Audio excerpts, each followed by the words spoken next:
ঢাকায় বিদেশ ফেরত যাত্রীরা ইচ্ছে করলেই পায়ে হেঁটে আন্ডারপাস ব্যবহার করে সহজেই গন্তব্যে পৌঁছাতে পারবেন। হজ যাত্রীরা হজ ক্যাম্প থেকে সহজেই বিমানবন্দর যেতে পারবেন। প্রবাসীরা দেশে আসার পরে এই আন্ডারপাসটি ব্যবহার করে লাগেজ নিয়ে নির্দ্বিধায় চলে আসতে পারবেন বিআরটি, মেট্রো রেল, বিমানবন্দর, রেল স্টেশন অথবা বাস স্ট্যান্ডে।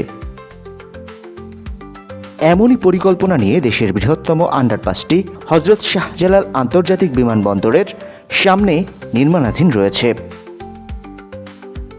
যার নির্মাণ কাজ করছে বাংলাদেশ সেনাবাহিনীর 24 ইঞ্জিনিয়ারিং কনস্ট্রাকশন ব্রিগেড।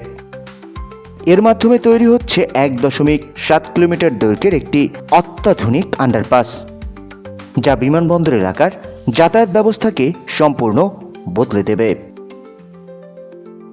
এখন প্রশ্ন করতেই পারেন, কেন এই আন্ডারপাস এত গুরুত্বপূর্ণ?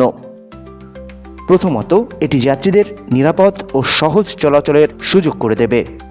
বর্তমানে যাত্রীরা ব্যস্ত রাস্তা পার হতে গিয়ে ঝুঁকি নিচ্ছেন, এই আন্ডারপাস তা দূর করবে। দ্বিতীয়ত, এটি বিভিন্ন পরিবহন মাধ্যমের মধ্যে সহজ সংযোগ স্থাপন করবে। যাত্রীরা বিমানবন্দর থেকে সহজেই রেল স্টেশন, বাস স্ট্যান্ড বা মেট্রো স্টেশনে যেতে পারবেন। আন্ডারপাসটি হবে পুরোপুরি শীতাতপ নিয়ন্ত্রিত, যা গরম আবহাওয়ায় যাত্রীদের স্বস্তি দেবে। এতে থাকছে 8টি লিফট, 28টি এক্সকেলেটর এবং 25টি ট্রাভেলেটর, যা প্রতিবন্ধী ব্যক্তিসহ সকল যাত্রীর জন্যই সহজ চলাচল নিশ্চিত করবে। আন্ডারপাসটিতে 9টি প্রবেশ ও বহির্গমন পথ থাকবে।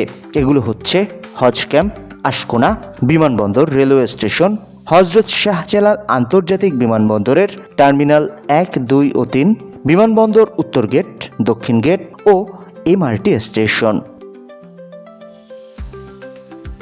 নির্মাণাধীন আন্ডারপাস ব্যবহার করে হজ ক্যাম্প থেকে সরাসরি বিমানবন্দর টার্মিনালে যাওয়া যাবে, আবার বিমানবন্দর টার্মিনাল থেকে সরাসরি এমআরটি বা মেট্রো রেল স্টেশনে আসা যাবে। যাত্রী ও পথচারীরা এর মাধ্যমে নিরাপদে বাস, বিমানবন্দর ও রেল স্টেশনে পৌঁছাতে পারবেন।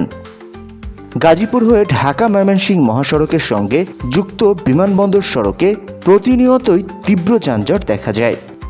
ফুট ওভার ব্রিজটি অপ্রতুল হওয়ায় বিপুল সংখ্যক যাত্রী ও পথচারী এর নিচ দিয়েই রাস্তা পার হওয়ার চেষ্টা করে। এর ফলে এই জায়গায় প্রায়ই তীব্র যানজট হয়, ঘটে নানা দুর্ঘটনা। প্রস্তাবিত আন্ডারপাসটি তৈরি হলে যানজট ও দুর্ঘটনা কমবে বলে মনে করছেন বিশেষজ্ঞরা। প্রকল্পটি বাস্তবায়ন করছে বাংলাদেশ সেনাবাহিনীর 24 ইঞ্জিনিয়ারিং কনস্ট্রাকশন ব্রিগেড এবং সড়ক ও জনপথ অধিদপ্তর।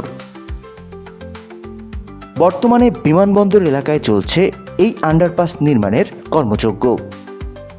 এই কাজের জন্য হজ ক্যাম্পের সামনের সড়কটিতে যানবাহন চলাচল বন্ধ করে দেওয়া হয়েছে। এতে বিপাকে পড়েছে দক্ষিণখান উত্তরখানগামী সাধারণ মানুষ। সড়কটি শুধুমাত্র ডান পাশের ফুটপাত দিয়ে পায়ে হেঁটে চলার জন্য নির্দেশনা দেওয়া হয়েছে, যদিও সেখানেও জায়গাটা খুবই সংকীর্ণ। একই সাথে হজ ক্যাম্পের সামনের সড়কটিতে এখন শুরু হয়েছে নির্মাণ কাজ, চলছে খোঁড়াখুড়ি সহ অন্যান্য আনুষঙ্গিক কাজ। আশা করা যাচ্ছে 2025 সালের জুন মাসে এই প্রকল্পের কাজ শেষ হবে। তখন থেকে প্রতিদিন প্রায় 3,60,000 যাত্রী এর সুবিধা ভোগ করতে পারবেন। সামগ্রিকভাবে এই আন্ডারপাস প্রকল্প শুধু বিমানবন্দর এলাকার যোগাযোগ ব্যবস্থায় উন্নত করবে না, বরং এটি হবে স্মার্ট বাংলাদেশের একটি প্রতীক।